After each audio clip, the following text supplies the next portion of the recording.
Global star Ram Charan హీరోగా అగ్రదర్శకుడు శంకర్ తెరకెక్కించిన చిత్రం గేమ్ చేంజర్. సంక్రాంతి కానుకగా ఈ శుక్రవారం ప్రేక్షకుల ముందుకొచ్చింది ఈ మూవీ. మరి ఈ గేమ్ చేంజర్ ఎలా ఉంది అనేది ఇప్పుడు రివ్యూలో చూద్దాం. ముందుగా కథ విషయానికి వస్తే, అభ్యుదయం పార్టీ పేరిట బొబ్బిలి సత్యమూర్తి ముఖ్యమంత్రిగా కొనసాగుతూ ఉంటారు. కానీ తన కొడుకు అలాగే మంత్రి కూడా అయినటువంటి బొబ్బిలి మోపిదేవికి ఎప్పటి నుంచో ఆ సీఎం కుర్చీపై కన్నుంటుంది.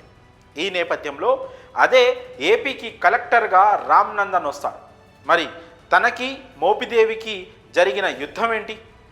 ఈ క్రమంలో సత్యమూర్తి రామ్ నందన్ని ఏపీ ముఖ్యమంత్రిగా ఎందుకు ప్రకటిస్తాడు? తను ముఖ్యమంత్రి అవుదామనుకున్న మోపిదేవి ఏం చేస్తాడు? బొబ్బిలి సత్యమూర్తికి అప్పన్నకి గతంలో ఉన్న సంబంధం ఏంటి? ఇలాంటి అన్ని ప్రశ్నలకి సమాధానమే ఈ గేమ్ చేంజర్ మూవీ. ఒకే ఒక్కడు శివాజీ తదితర సినిమాల్లో లాగానే గేమ్ చేంజర్ కూడా సమాజాన్ని ప్రక్షాళన చేయాలనే అంశం చుట్టూ సాగే కథ. అయితే ఇందులో శంకర్ గత సినిమాల్లో ఉండే సిన్సియర్ ఎఫర్ట్స్ మిస్ అయ్యాయి.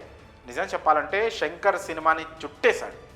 అక్కడక్కడ Shankar mark visuals, interval block, Appanna episode మినహా సినిమాలో ఎక్కడా మెరుపులు కనిపించవు. ముఖ్యంగా శాసన వ్యవస్థ, ఎన్నికల సంఘం చుట్టూ సాగే సంఘటనలు మొత్తం అవుట్డేటెడ్గా మారిపోయాయి. ఈ సీక్వెన్స్ అంతా పూర్తి నాటకీయంగా, సహజత్వానికి దూరంగా తెరపై ఆవిష్కరించారు. ఇక మూవీలో లవ్ ట్రాక్ గురించి ఎంత తక్కువ మాట్లాడుకుంటే అంత మంచిది. ఇంటర్వెల్ బ్లాక్ తర్వాత అప్పన్న క్యారెక్టర్ రావడం, ఓ 15 నిమిషాల పాటు మూవీ ఎమోషనల్గా కనెక్ట్ అవ్వడంతో గేమ్ చేంజర్ బయటపడ్డట్టే అనిపిస్తుంది. కానీ ఫ్లాష్ బ్యాక్ అయ్యాక శంకర్ మళ్ళీ చేతులు ఎత్తేయడంతో సినిమా గ్రాఫ్ అమాంతం పడిపోయింది. ఈ మూవీలో అతిపెద్ద ప్లస్ ఏంటి అంటే రామ్ చరణ్ కష్టం. యాంగ్రీ యంగ్ మ్యాన్గా, అప్పన్నగా, పబ్లిక్ సర్వెంట్గా చరణ్ మంచి నటన చూపించాడు. లుక్స్ కూడా అద్భుతంగా ఉన్నాయి. అప్పన్న పాత్రలో అయితే ఏకంగా జీవించేశాడని చెప్పొచ్చు.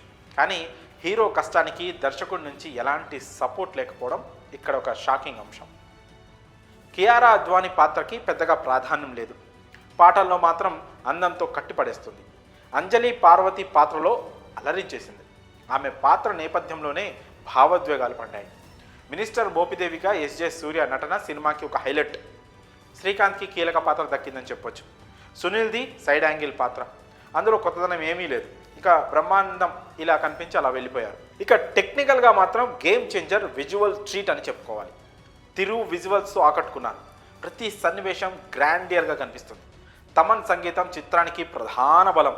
నిర్మాణ విలువలు మాత్రం అదిరిపోయాయి. శంకర్ ఒక్కరు సరిగ్గా మనసు పెట్టి ఉంటే ఫలితం మరోలా ఉండేది. ఇక రామ్ చరణ్ నటన, తమన్ సంగీతం, విజువల్స్ ఈ సినిమాకి ప్రధాన బలంగా చెప్పుకోవచ్చు. ఇంకా బలహీనతల విషయానికి వస్తే కాలం చెల్లిన కథ, కథనం, ఎమోషన్స్ అంతగా పండకపోవడం సినిమాకి మైనస్గా మారాయి. ఇక ఓవరాల్గా గేమ్ చేంజర్ ఆశించిన స్థాయిలో అయితే లేదని చెప్పొచ్చు.